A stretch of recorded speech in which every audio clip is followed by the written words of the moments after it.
don't worry, we're gonna work together. So they also have to be open mind because when we are in the road, we don't know what's happened. We cannot plan in everything like super perfect because we're gonna go road, people will come. So they have to be very open mind and be flexible because it's impossible to plan in from here until the December what is gonna happen every day. So I would like just to remember the rules. แต่ว่าเราอยากเว้าเกี่ยวกับกฎระเบียบของคนสร้างอีกทีนึงนะเพื่อให้ทุกคนมีความเข้าใจเนาะ Mahouts, they are not allowed to go on the elephant with music, earphone. If they can listen music, they can have the speaker, but they have to have 3 ears. และสำหรับบ่ให้ใส่เนาะสำหรับคนสร้างมันบ่อยากให้ใส่อันหูฟังนะคันว่าอยากเปิดโทรศัพท์ก็ให้วางไว้อยู่ทางแยงสร้างเลยไปบ่เป็น So the chair is only for the mahouts, and they can bring water and food for the elephants, but it's only for this. มาหาเบิ่ง สำหรับแยงสร้างเนาะคือเอาเห็นนำกันบ่แม่นว่าสิไปใส่แนวอื่นเด้นึ่งใส่น้ำสำหรับคนสร้างเนาะแม่นบ่ ได้เพราะว่าไทยก็ยินดีต้อนรับบอกหลังสั่งสอนเอาเพราะว่าบ่มีปัญหาหยัง เพราะว่าบ่เคย บ่เคยเด้การเดินบ่แนวนั้นแนวนี้บ่หรือว่าโอ้การกินการอยู่บ่เวลาบ่ไปบ่สร้างยามบ่งามผู้น้อยผู้ใหญ่ก็แล้วแต่ยินดีต้อนรับครับบ่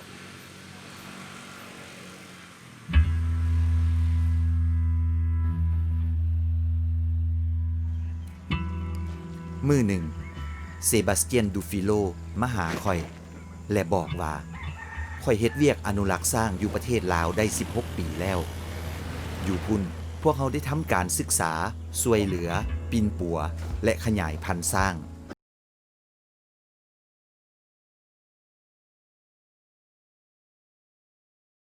มันกำลังจะสูญหายไปจากอาซีดังนั้นข่อยจึงอยากจัดให้มีขบวนคาราวานสร้างพวกเขาจะย่าง500 กิโลเมตรใช้เวลา45 มื้อจากบ้านหนึ่งไปสู่อีกบ้านหนึ่งเริ่มจากสร้าง20 โตจากนั้น6 9 12และสุดท้าย20 โตพร้อมควรสร้างพร้อมกับขบวนนี้จะมีเสี่ยวสารด้านการศึกษานักแสดงแม่ครัวคนขับรถนักชีววิทยาจะคล้ายๆคือกับกิจกรรมการสาธิตแต่มวลซื่นและสงบไปตามจังหวะของสร้างพวกเขาได้ติดตามพวกเขานับตั้งแต่มือทำอิฐจนถึงมือสุดท้ายไปกับคาราวานพวกเขาย่างไปกับหยัก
I think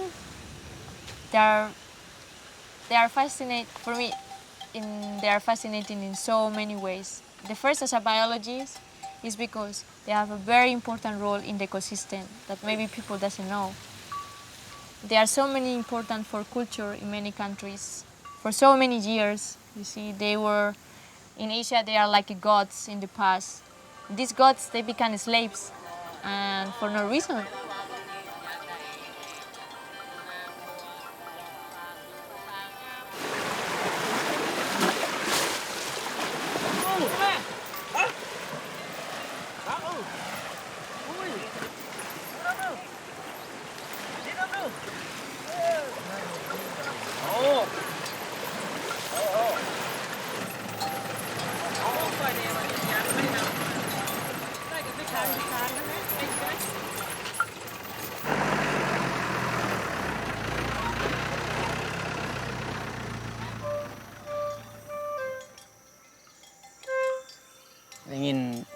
พกับซักนั้นไปหัวพันว่าจักได้สร้างเดินกะละวานแต่ว่าข้าเจ้านี่เราคิดว่าบ้าเดินคาราวานนี่มันคือจะม่วนบ่อันนึงเนาะอันซ่องมาแล้วเพื่อว่าเฮาได้ไปเดินคาราวานเพื่อว่าสังคมโลกก็จะมองว่าวิสัยนี้มีช้างตัวนึงไปเดินนำหมู่บ่ซั่นนะก็คิดว่าอันนั้นเนาะที่ว่าเป็นการยักมาห้องเหี่ยวแล้วก็ยักมาเดิน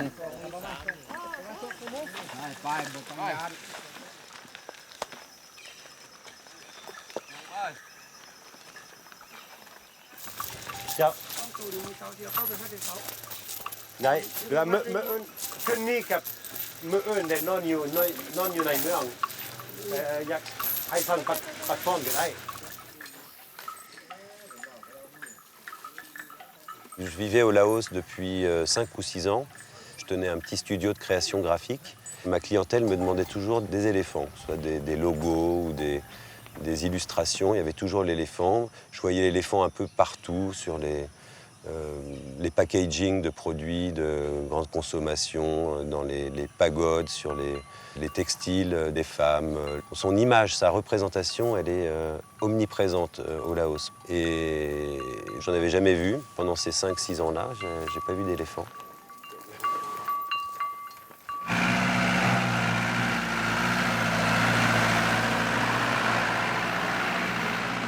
Pour certains anciens, c'est quelque chose qu'ils ont vu dans leur jeunesse. Pourtant, ces grandes formes grises ont disparu du paysage. Donc une caravane d'éléphants, c'est avant tout pour remettre les éléphants dans leur décor naturel et rappeler à la population que c'est quelque chose qui est encore possible.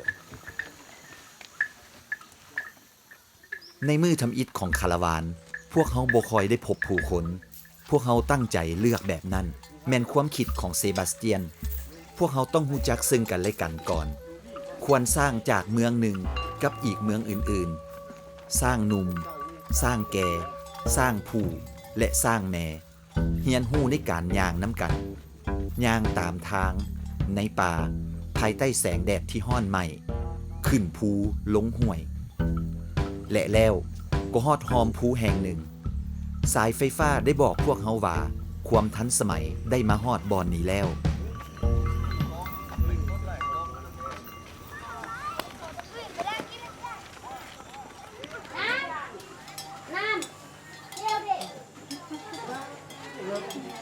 นักชีววิทยาชาวแอสไพร์ที่กำลังสอนนักเรียนชนบทผู้หนุ่มน้อยถึงการปฏิบัติตัวเมื่ออยู่กับช้าง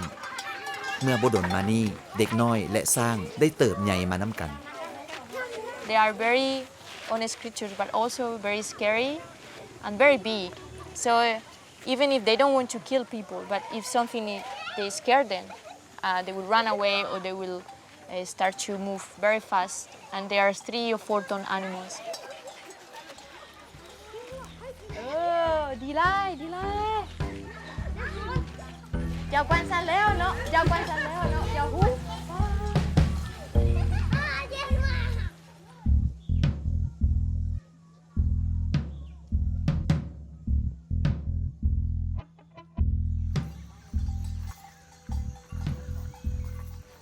ว่ากำลังเริ่มบ่หรือว่าเป็นย่อยเตดนวะมันก็งามเข้ามาประมาณเนาะมันเป็นงามนี่สมมุติว่าตกมันไหลเดี๋ยวจะสิเฮ็ดหยังไปโตวะหรือว่า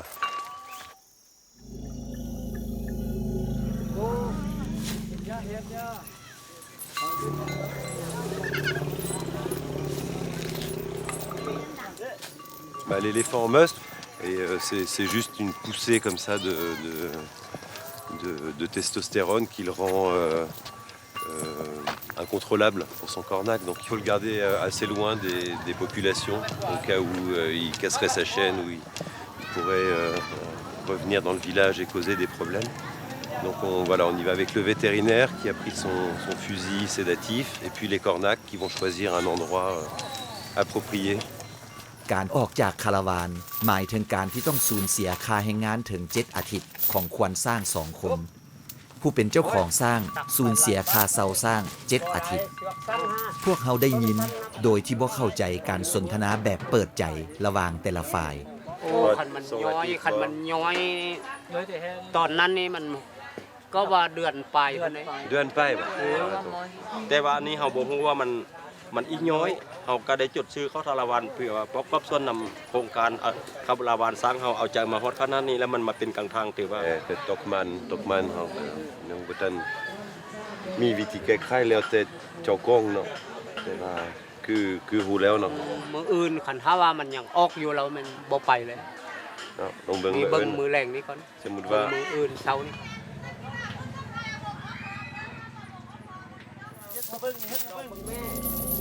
À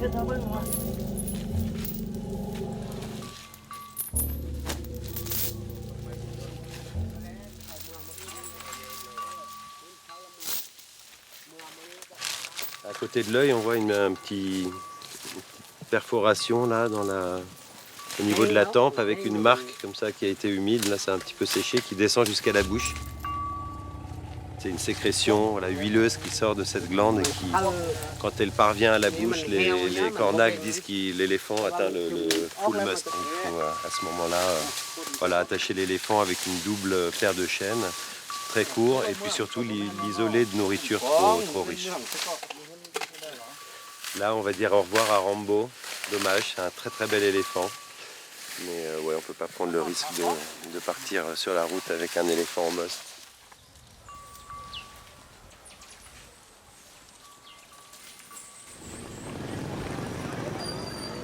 ในบ้านที่ใหญ่การมาฮอดของพวกเฮาแม่นมีการวางแผนเสมอแต่ถึงอย่างนั้นก็ตามทุกอย่างก็ยังต้องจัดแจงกันภายในบ่เท่าใดชั่วโมงซักผู้ช่วยเซบาสเตียนได้จัดแจงการมาฮอดของพวกเฮาซักจัดแจงการแสดงเพื่อการศึกษาทั้งเป็นโฆษกทั้งเป็นผู้จัดตั้งพิธีการ 3. เมื่อมันมีอายุ15 ปีเฮ็ดจังได๋แต่งเมียให้มันเนาะหลังจากที่ฮอดอายุเกษียณแล้วจะได้แต่งงานแม่นบ่สร้างคือกันมันต้องมีการสืบพันธุ์แม่นบ่หาครูให้มันแม่นบ่แม่นหาครูให้สร้างเนาะให้สร้างได้ผสมพันธุ์เพื่อได้ลูกแล้วก็เวลามันเจ็บมันเป็นเฮ็ดจังได๋เฮาต้องปิ่นปัวมันให้ผู้ใดปิ่นปัวให้แหดหมอเอาสร้างไปห้องหมอเลยบ่สิมีเตียงให้สร้างบ่เนาะสร้างตัวบักใหญ่เนาะโอ้งงเนาะ คาราวานรับผิดชอบจ่ายทุกอย่างค่าขายของหมอจำบ้านอาหารรู้สึกคล้ายกับว่าพวกเขากำลังจัดคาราวานโฆษณาด้วยผลิตภัณฑ์ที่จะขายเพียงอย่างเดียวนั่นก็คือสร้างมื้อนี้เด็กน้อย300 คนได้เห็นพวกมันได้กินของพวกมันและได้ยินเสียงของพวกมันหมอไผคือบ่วงทองเอาจางให้พุงโมจังไรวันไปจับนาภาคคอยตกยาม ครั้งที่ข้าพเจ้าได้พบสร้างก็คือสร้างของปู่อีหั่นได้มาเฮือนและมีผู้เฒ่าผู้แก่ว่าซักเอ้ยคันเจ้าไปรอดกองสร้างแล้วสิอายุยืนไหนสิหังสิมีไหนสิประสบผลสำเร็จไหนข้าพเจ้าก็บ่ย้านข้าพเจ้าก็อยากลองข้าพเจ้าเป็นคนมักลองอยู่แล้วข้าพเจ้ารอดกองสร้างแล้วก็ผ่านไปทางนั้นเรียนรู้สึกว่าโอ้แบบในชีวิตหนึงเฮามีแบบนี้ได้เนาะ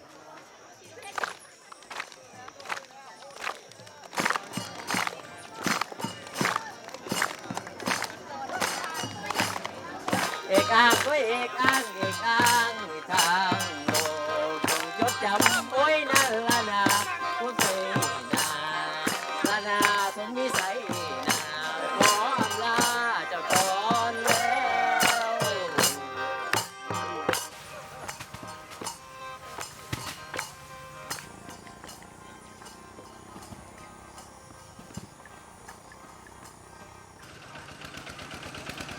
En grattant un petit peu dans l'histoire du Laos, le rôle culturel qu'a joué l'éléphant dans la région, on voit l'importance de l'animal en fait, qui est domestiqué en Asie depuis plus de 4000 ans.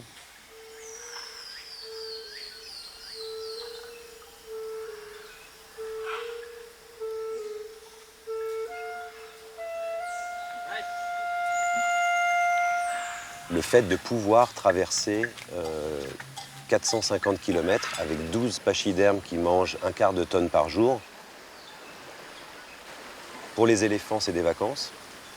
Et c'est un plaisir partagé. Je pense que c'est bien de montrer qu'on peut aussi avoir une action en se faisant plaisir.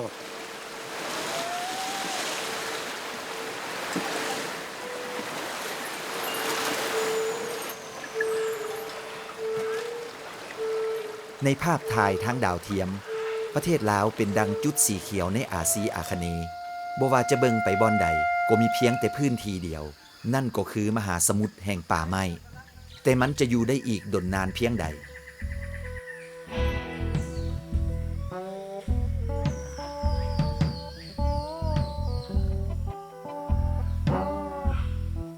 ในอดีตสร้างฝูงใหญ่ได้ดำรงชีวิตเคลื่อนย้ายไปมาอยู่ในป่าดงอันตึบหนาของประเทศลาวเมื่อมนุษย์ก้าวเข้ามานับตั้งแต่นั้นมันได้เกิดเรื่องราวอย่างขึ้นเลยAttention aux serpents, il ne faut pas s'asseoir dans la végétation.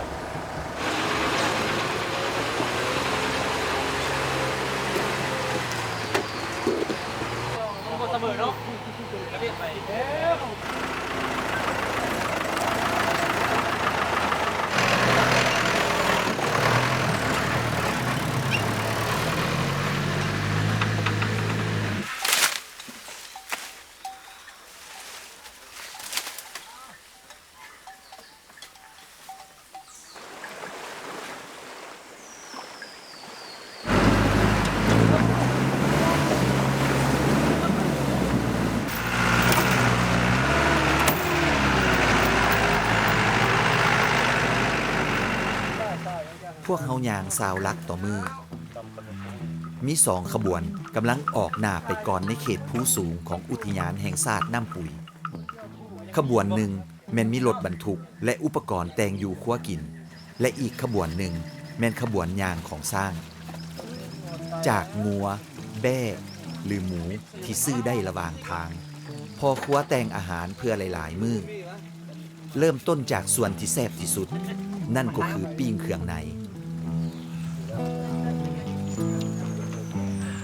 ข่าวการมาฮอดของคาราวานได้แพร่กระจายออกไปโดยที่พวกเฮาบ่ฮู้ว่ามันเกิดขึ้นได้แนวใดในตอนแลงแคมป์ที่พักของพวกเฮาเต็มไปด้วยผู้คนที่มาจากบ้านใกล้เคียงประชาชนที่ยังขาดเขินที่ดำรงชีวิตในเขตห่างไกลศอกลีก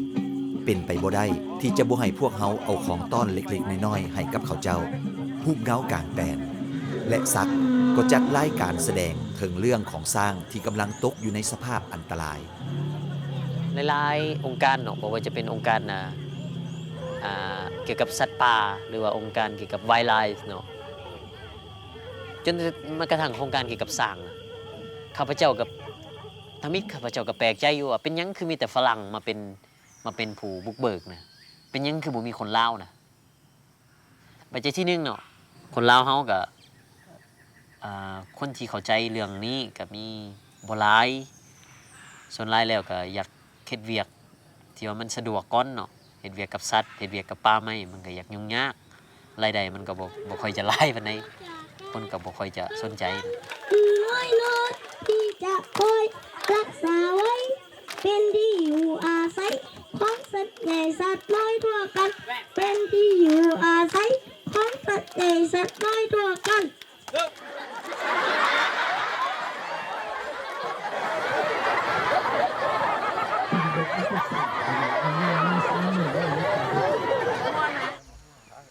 บรรดาควรสร้างได้ลงทะเบียนกับคาราวานเป็นส่วนใหญ่เพราะพวกเขาจะได้รับค่าแห้งถึง7อาทิตย์ภายหลังยางมาได้10มื้อเซบาสเตียนได้กล่าวย่ำให้ควรสร้างได้ฮู้ถึงจุดประสงค์ที่แท้จริงของคาราวานอันนี้เฮาเดินทางเป็นอย่างเฮาเดินทางเด้เป็นอย่างเฮาเฮ็ดคาราวานสร้างเด้แน่นอนมันการสลืมสลองหลวงพระบางครบ20ปีเป็นมรดกเมืองมรดกโลกแต่ว่าประวัติแท้ๆมันอย่างเฮาอยากอธิบายหาทุกๆประชาชนอยู่ลาวและอยู่ทั้งประเทศสร้างเป็นสัตว์พิเศษอยู่ลาวเป็นสัตว์ที่ได้เลี้ยงแต่หลายร้อยปีแต่สมัยตะกี้แต่ก่อนเป็นสัตว์ที่กำลังสูญพันธุ์และควรสร้างเป็นคนที่มีประสบการณ์เป็นอาจารย์สร้างเนาะจุเจ้านี่นะเป็นตัวพระเอกตัวละครเอกที่ว่าไปกับสร้างเฮาทุกแผนกการนี้เป็นผู้ส่งเสริมเป็นผู้สนับสนุน เป็นผู้สุกอยู่ให้จุเจ้าไปฮอดจุดนั้น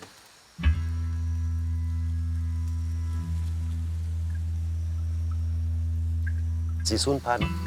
และพอเขาคิดว่าสำหรับฮักษาไว้สร้างเล่ป่าไม้เล่ป่าพินีตรงโคสนาน้อยหนึงสิโคสนาแนวใด เพื่อเป็นการสร้างกองกำลังของควรสร้างในขณะที่สร้างและวิถีชีวิตของพวกเขากำลังจะสูญหายไปจากพื้นแผ่นดินนี่คือโครงการ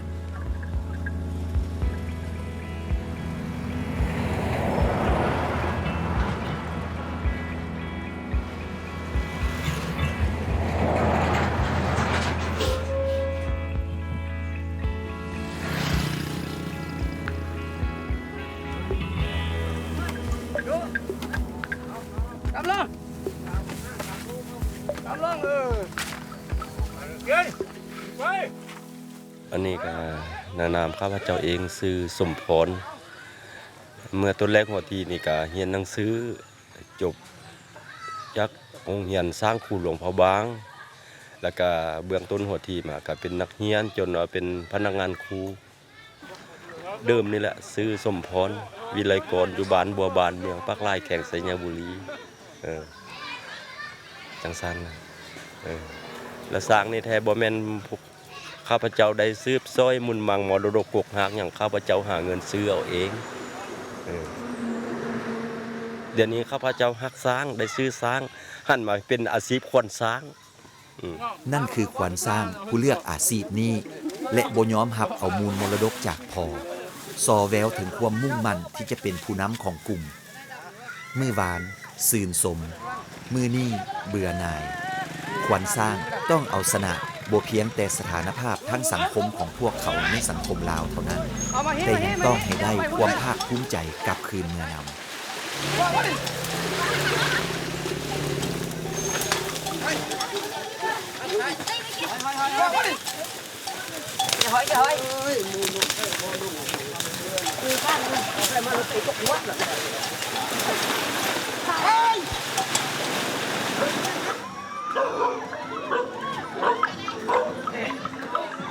สร้างความประทับใจให้ผู้คนเปลี่ยนความคิดของผู้ที่เคยเมินเสยสร้างความอัศจรรย์ใจให้เด็กน้อยคำว่าการเดินทางบ่เคยมีอย่างแน่นอน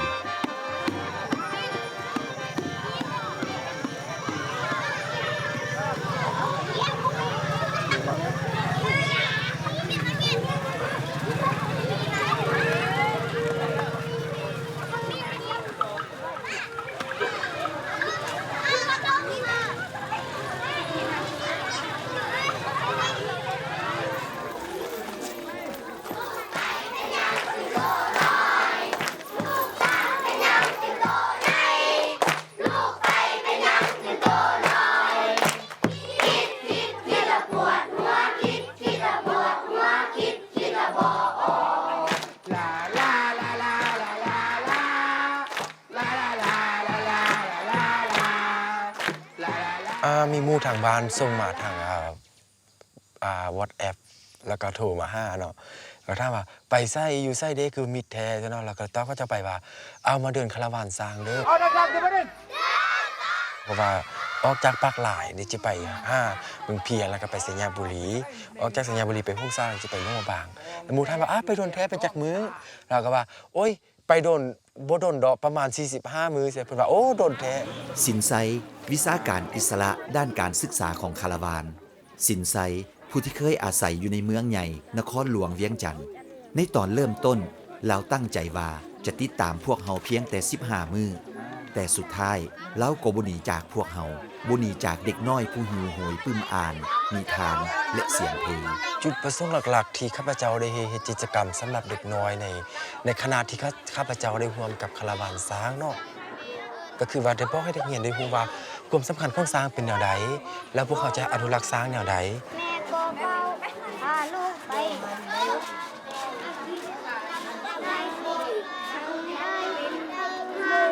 แล้วก็ซ่องมาก็คือว่าการส่งเสริมการศึกษาแก่เด็กน้อยให้เข้าใจเกี่ยวกับช้าง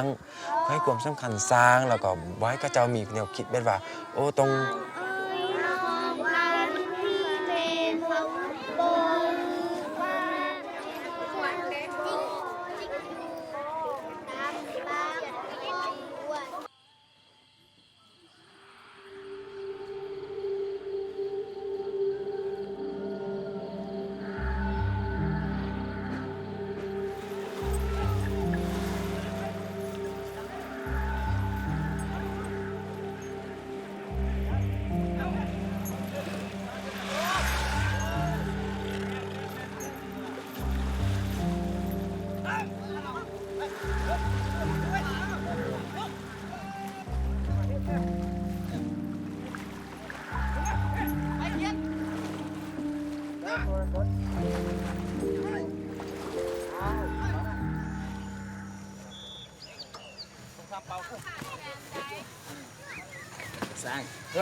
ภายหลังยางได้2 อาทิตย์ นักแสดงฝรั่งและลาวก็มาห่วมนำพวกเขาพร้อมด้วยอุปกรณ์ประกอบฉากพวกเขาสร้างอุปกรณ์ที่ใช้เข้าในการแสดงและฝึกซ้อมน้ำกันอยู่ลาวเป็นเวลา10 มื้อ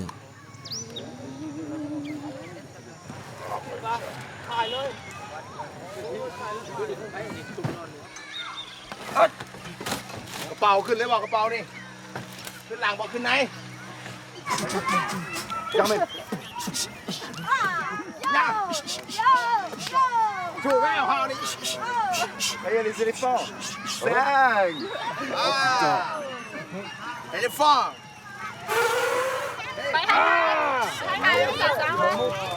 La rencontre avec les éléphants, d'ailleurs on était tous les deux. En fait on était en train de faire les cons. Et on les a même pas entendus arriver, ça c'est. On a entendu les éléphants arrivent, on s'est retourné. Ouais, c'est ça, oui, c'est ça. On a entendu les éléphants arrivent, on s'est retourné et nos mâchoires sont décrochées quoi. C'était ce truc là d'une puissance auquel tu réfléchis depuis des mois. Il est là devant toi. Et ce qui est incroyable, c'est ça, c'est qu'on les attend. C'est indescriptible en fait. La veille, quand on est arrivé sur le campement, moi je sais que j'étais triste de ne pas les voir. Je me suis dit, ah ça y est, on arrive, on va voir les éléphants. Et on nous dit, non, non, ils sont en forêt en train de manger, vous les verrez demain matin.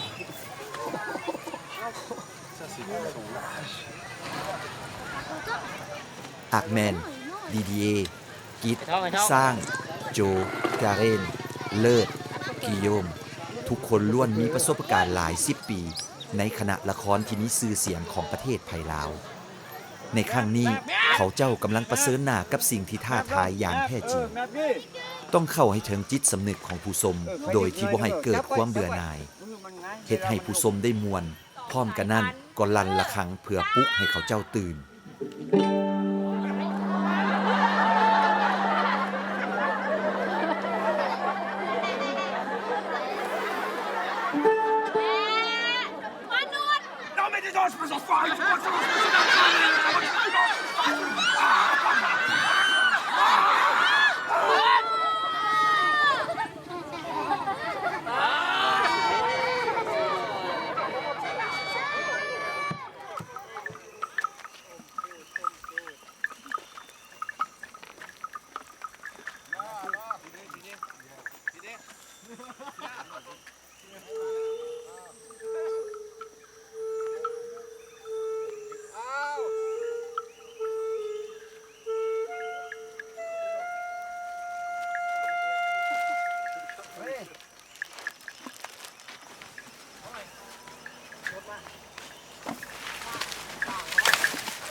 เพื่อฝึกฝนตนเอง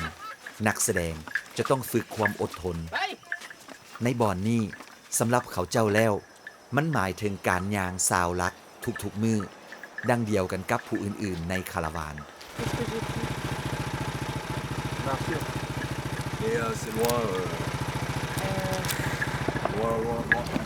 ขอบใจ Déjà à combien de bornes 5 ou 10 Combien de temps Moment un peu relais cycliste. Ça monte vachement, ça descend, c'est, je dirais, 8 km. Oh putain. Ah le fils de pute. Ça fait 8 km. Nous la mettre profond. Qui m'a écouté? Personne. Là il est 14h22. On marche depuis donc 8h22. Vous n'avez pas d'autre mot?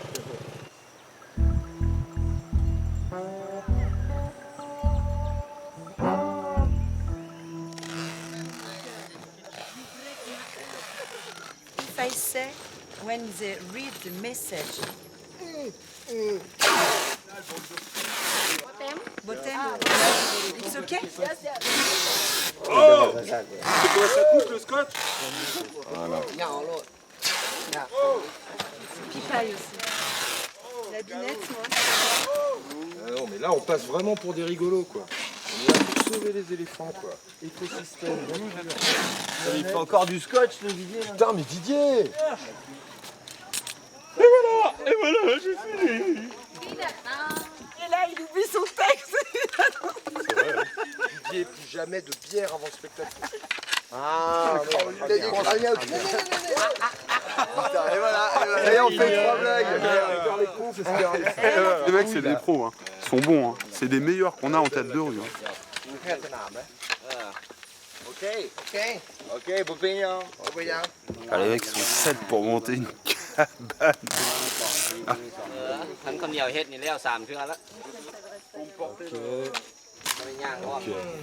On bouge plus. Un vrai montage de cabane au milieu de la brousse, ça c'est une fois dans ta life. Une bonne leçon de vie là. Voilà, une bonne leçon de vie. Regarde comment on est bien là. Ils ont pas l'air contents les autres.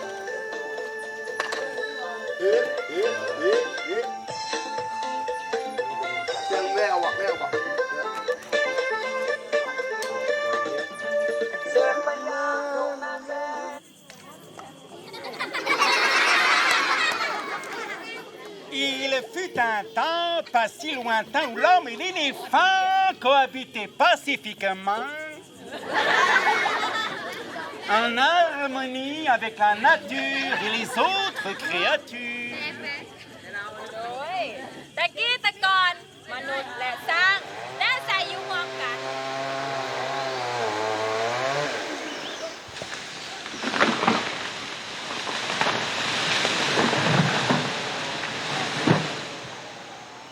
เช้ามื้อนี้รถบรรทุกเครื่องครัวได้ออกจากแคมป์ตั้งแต่เช้าและได้โทรศัพท์มาแจ้งพวกเฮาว่ามีสร้างที่กำลังเฮ็ดเวียกอยู่แคมป์ทางสมพรเซบาสเตียนและอันนาเบลพร้อมกันฮีบฮ้อนไปสถานที่นั่นทันที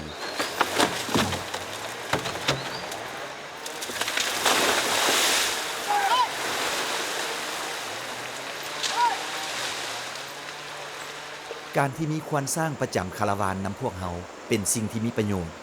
บ่มีไผสังเกตหรือสนใจกล้องถ่ายภาพของพวกเฮาบ่มีผู้คุมงานบ่มีคนยามในเขตห่างไกลศอกหลีกแบบนี้พอค่าไม้จะติดต่อกับควันสร้างเพื่อตัดไม้แบบผิดกฎหมาย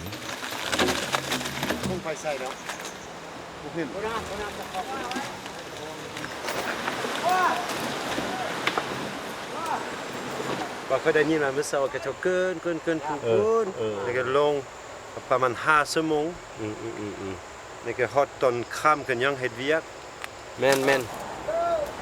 เกินขอบเขตแล้วสร้างบ่มีเวลาพักผ่อน บ่มี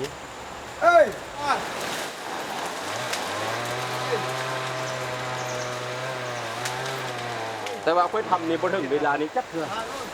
คือกะลากา12 โมงก็พักแล้ว เจ้าแต่กระเจ้ามัน อันนี้ ตลอดเลยก็อันนี้นุ่มสุดนะกวนสร้างแต่บ่ฮอด15 ปีเลย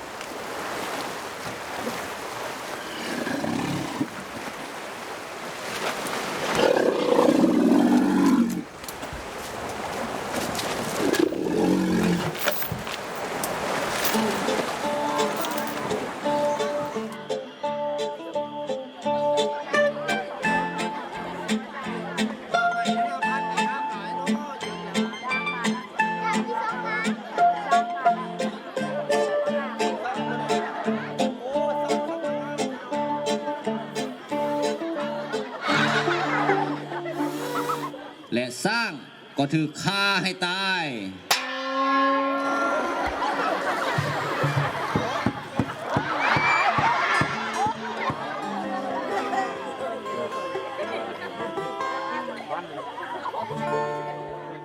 แม่นเรื่องเศร้าที่สุดสำหรับสร้างชีวิตของสร้างอยู่ในลาวจากสร้างตามตำนานที่เคยเล่ามาว่าประเทศล้านสร้างเดี๋ยวมันเรือสร้างบ่ฮอด800 900ตัวแบบนี้อันมันเป็นเรื่องเศร้าแต่ว่าพวกเขาสิเฮ็ดจังได๋เพื่อให้ประชาชนเพื่อให้เด็กน้อย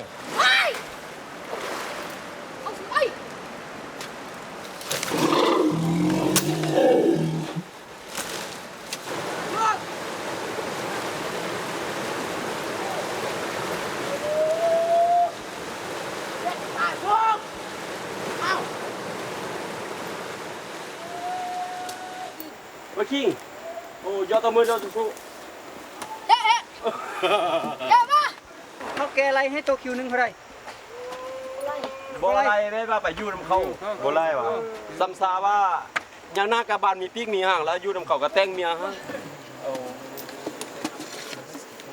นี่ก็บ่ได้ย่างว่ะ บ่ได้เวียนไว้แต่เขาดีตุน คนไทย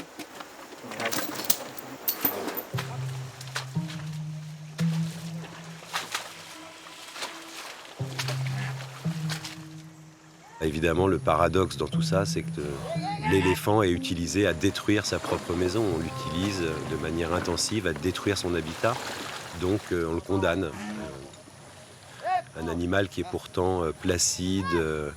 herbivore, pacifique, qui a une vie sociale très intense, qui communique beaucoup, qui est un animal assez sensible, qui pourrait en une pichenette tuer son cornac, et ben pourtant l'éléphant il accepte de servir l'homme depuis des siècles, des millénaires, et on le remercie en le faisant détruire sa maison. สนามไม้เถื่อนน้อยๆแบบนี้หลายสิบหลายห้อยแหงเบิ่งคือบ่มีผลกระทบหยังแต่มันกำลังกัดกินป่าไม้ของประเทศลาวปะให้หลงเหลือไว้เพียงป่าไม้ซักที่นุ่มน้อยซึ่งเบิ่งแล้วก็คล้ายกับป่าดงสีเขียวอันกว้างใหญ่แต่ในความจริงมันบ่เหมาะสมกับความต้องการของสร้างสำหรับนักแสดงจะต้องได้มีวิธีการในการให้ความรู้เรื่องนี้กับประชาชนโดยที่บ่ตำหนิเขาเจ้าเกินไป c'est le bouquet, mec. Il a rien. Non, mais attends, ça c'est trop. Il y a rien à faire.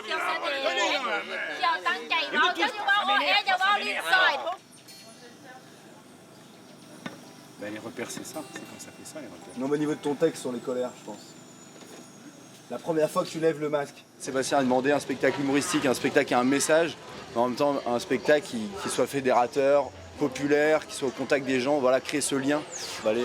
Donc techniquement c'était un peu chaud parce que j'étais pas dispo au mois de décembre, donc j'ai réussi à me faire remplacer sur un autre spectacle. Voilà, moi je sais que j'étais à fond pour venir. Oui, c'est vrai. Remets le masque. Parce qu'elle est un peu l'avant-dernière, elle est trop longue. Ok. C'est entendu. Ok, on fait comme ça. Vu le peu de temps qu'il y avait pour le faire et puis la difficulté annoncée de faire, pour des problèmes de langage, de traduction, de réaliser en peu de temps avec les Laotiens, il fallait aller à l'essentiel, donc ça c'était bien. Et d'avoir la chance de créer un spectacle pour toucher des populations hyper rurales, qui n'ont pas l'habitude de voir des spectacles, et en plus qui parlent de la sauvegarde et du devenir des éléphants, voilà, moi j'étais hyper emballé.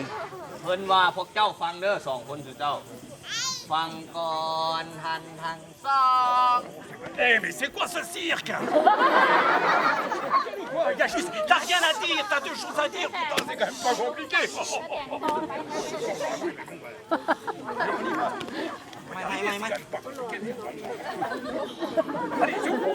คนมีหมดทุกอันทุกแนวที่ให้ผมเจ้าเด้อแม่น้องสาว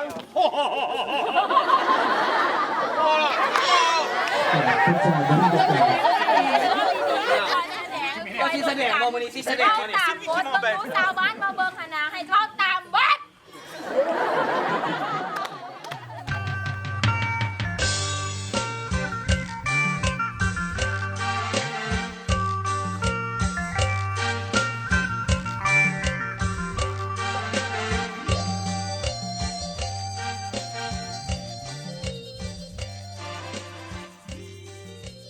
ในเมืองหงสาซึ่งข้างหนึ่งเคยเป็นที่อาศัยของทั้งสร้างป่าและสร้างบ้านพวกเฮายุดแวที่เฮือนของนานจันทร์แล้วเป็นเพื่อนเก่าของเซบาสเตียนเป็นอาจารย์ใหญ่ของครูฝึกสร้างเราได้จัดพิธีบาสีครั้งสุดท้ายให้ขบวนคาราวาน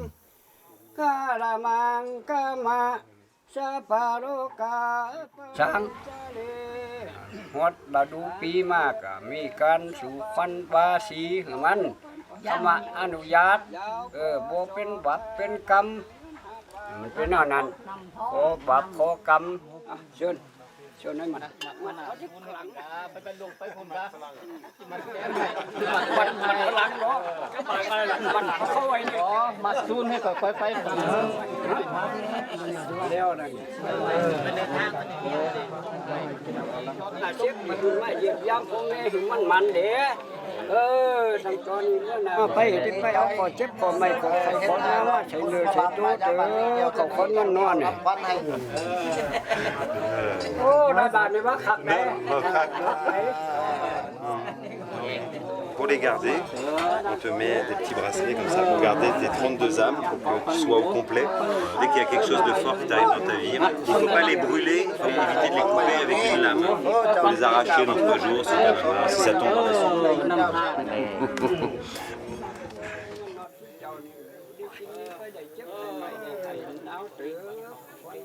ปะมันของหันมันเป็นของชื่นหลายเนาะของราคามันได้รถติโก้เป็นขั้นก็บ่อยากปะก็จำเป็นไปขาดวิขาดการ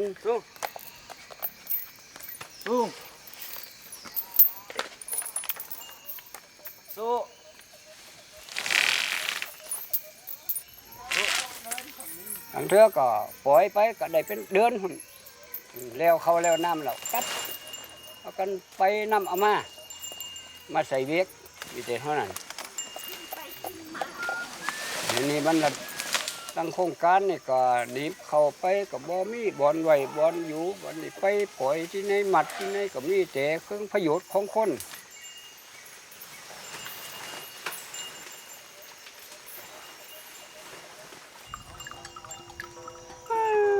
มัน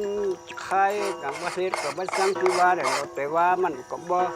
แต่เช่นมันมาเปิดผู้ไฟนี่เพราะว่า บ่อแห่ลิกไน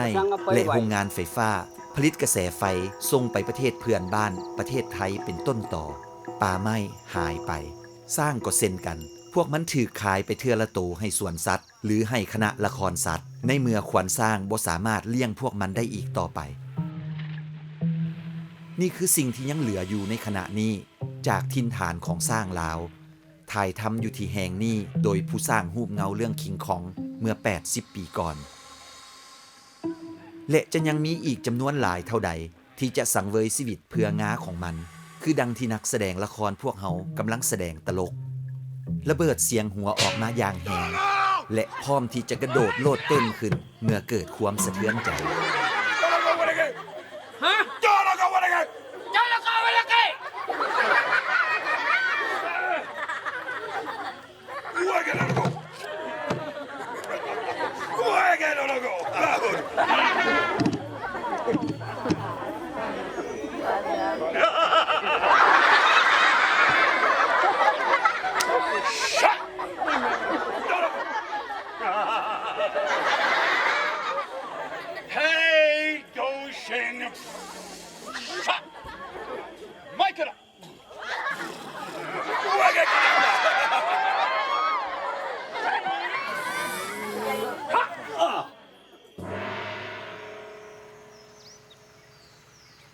C'est pas tant de faire de manière,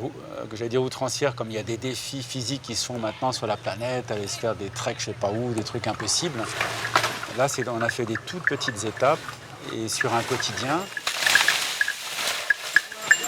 Je pense qu'il y a un trait, comme sur le dessin, qui a été dessiné dans l'espace, limité, c'est pas très long, comme 500 km, mais c'est pas trop. Hein. Il n'y a pas de héros dans cette histoire. Ça n'empêche pas une prise de conscience et de dire des choses.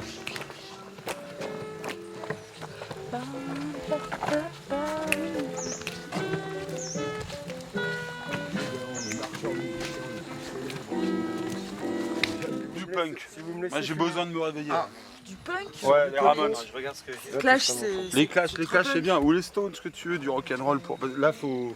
envoyer quoi. Faut envoyer. Voilà. C'est pas les Clash, ça. Non, mais c'est Turner, c'est pas les Clash. Ça se tient. The Clash. The STG, them a murderer. Murderer, we can't make them get no further. Call them Kill Beer Peach, the teacher. น้องจะไปเวียดนามเพื่อจะไปถามชาวอ่าวทะเลโครงการมีหลายทุ่มเทโครงการมีหลายทุ่มเทสร้างทางทะเลไปตลกว่าต้องใส่ทางเงาสะดวกเอาเงากันข่าวไว้ Les gens qui votent à gauche mais pensent comme Mussolini. On a appelé les immigrés, on les laisse crever. Deux générations sont nées, ils auraient le droit de se révolter. C'est vrai que je suis pessimiste, j'ai du mal à croire que la pessimiste dans un pays où une partie de l'armée et du corps politique.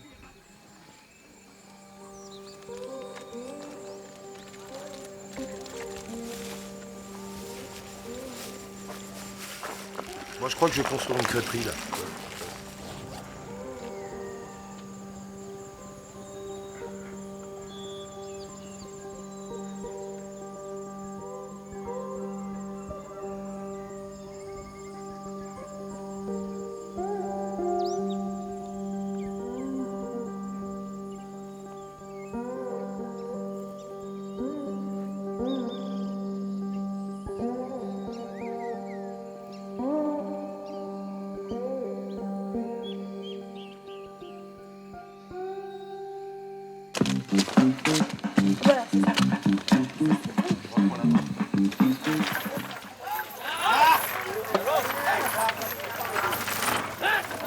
Et là, il y a vraiment cette notion à l'ancienne de spectacle itinérant, où c'est dans la marche et dans la lenteur, un peu comme en bateau, où on va de port en port. Ça se fait doucement, c'est pas on prend l'avion, on est expédié et balancé à un endroit, on connaît personne. C'est là, de village en village, on arrive doucement. Et même l'appréhension qu'ont les gens de nous, je pense qu'elle est beaucoup plus douce. Le fait de nous voir arriver, ils voient des Blancs, pour la plupart, ils en ont jamais vu autant débarquer dans leur village. เอาว่าภาษาอังกฤษอีกบันหนึ่งว่าสมัยเลอะสามบาทสมัยเลอะสมัยเลอะสมัยเลอะเฮงเองอีกบันหนึ่งเฮงเอง เพราะว่าข้าพเจ้าได้คิดค้นเรื่องหาโตในการอนุรักษ์สร้างยกตัวอย่างคือไปว่าโอ้1 2 3 4 5บ่มีไฟฟังเลยฉะนั้นเฮาต้องสอกวิธีเนาะยกตัวอย่างว่า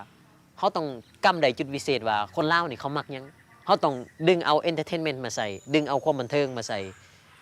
การตลกบ่การร้องเพลงบ่ให้เขาเจ้ามีส่วนร่วมม่วนบ่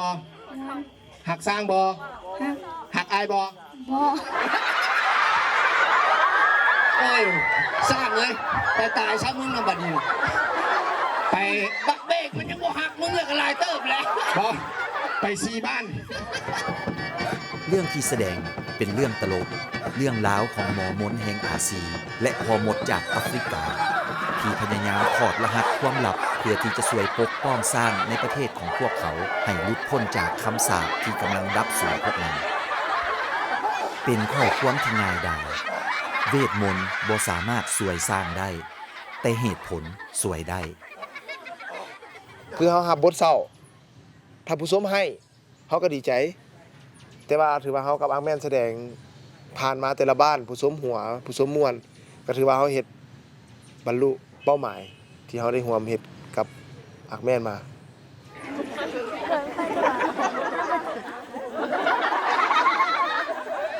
อธิบายโอเคไม่อย่างมันต้องเถียงกันไม่อย่างมันต้องเบิ่ง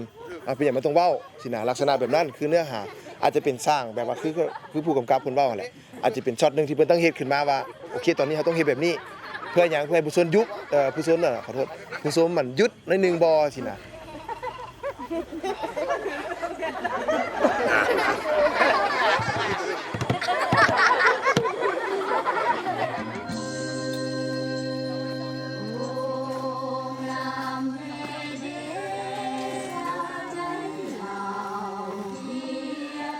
ในอาทิตย์สุดท้ายของการเดินทางขาของควันสร้างนักแสดงและอาจารย์ทั้งหลายเริ่มอ่อนล้าแต่ละมือต้องยางสาวหลักอ่อนเกือบหมดทุกขา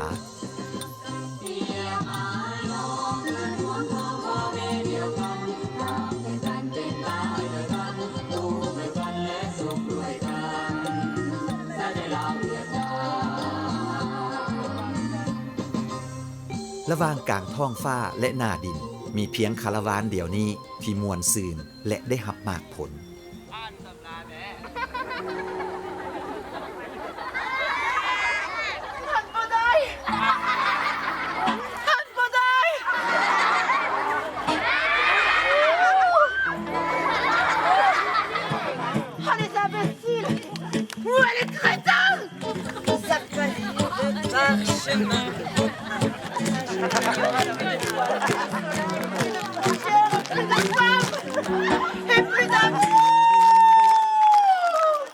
Si on n'arrive pas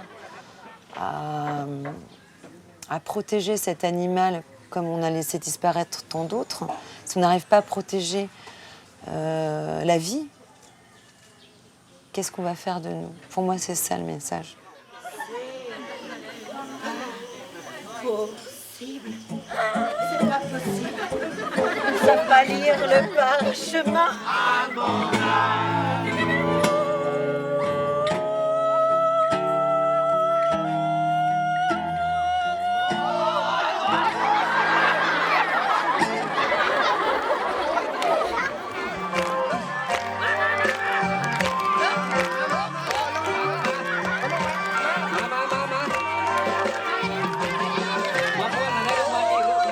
ในบรรดาบ้านสุดท้ายที่พวกเขาไปฮอดการแสดงบางครั้งก็กลายเป็นเวทมนต์ที่บริสุทธิ์ เป็นงานบุญที่แท้จริงสำหรับสาวบ้านหลายกว่าที่จะเป็นกิจกรรมโฆษณาเผยแพร่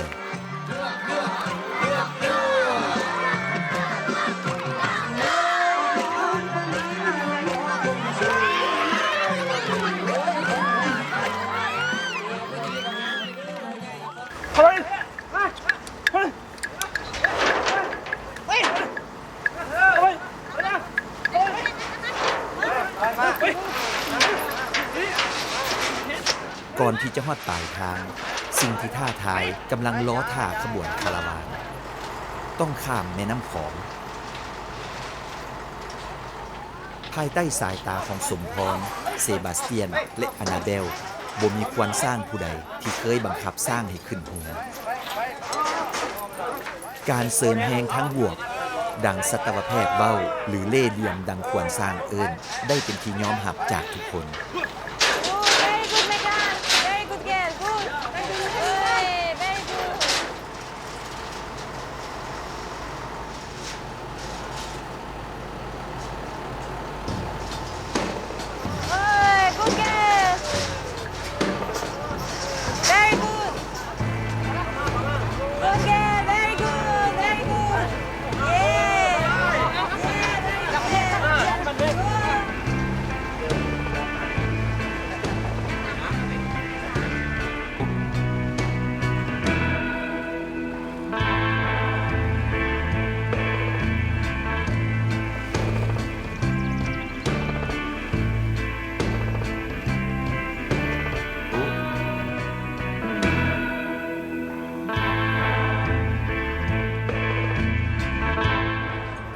คาราวานสร้างได้แวะเส้าหาตัวเมืองและบ้านต่างๆทั้งน้อยและใหญ่ได้แจกยายปึ้ม 17,000 หัวและแผ่นโปสเตอร์การศึกษานักแสดงได้แสดงละครให้ประชาชนได้ชมเกือบถึง 10,000 คนในขบวนแห่ในตัวเมืองหลวงพระบางที่จัดขึ้นเพื่อเฉลิมฉลองวันครบรอบ20 ปีที่องค์การยูเนสโกได้รับห้องเอาหลวงพระบางเข้าเป็นเมืองมรดกโลกคาราวานสร้างได้ส่งต่อข้อความถึงการนำสูงสุดของประเทศพวกเขาหวังอย่างยิ่งว่าข้อความที่มีชีวิตและย่างได้ในครั้งนี้จะสร้างจิตสำนึกและนำพาไปสู่การกำหนดนโยบายแห่งชาติในการอนุรักษ์สร้างให้ปรากฏผลเป็นจริงแล้วจะล่ามมาเล่านี่เขาพร้อมแล้วว่าที่จะเห็นว่ามือหนึ่งเลยสิบ่มีสร้างนะเขาพร้อมแล้วว่าสิบ่ซึกจังได๋บ่ในขณะที่ท่านเป็นคนลาวหรือว่าต่างประเทศบ่คิดจังได๋บ่แล้วมันเป็นความรับผิดชอบของไผเนาะอยากถามนำกันยกตัวอย่างว่ามือหนึ่งบ่มีสร้างอยู่ลาวน่ะ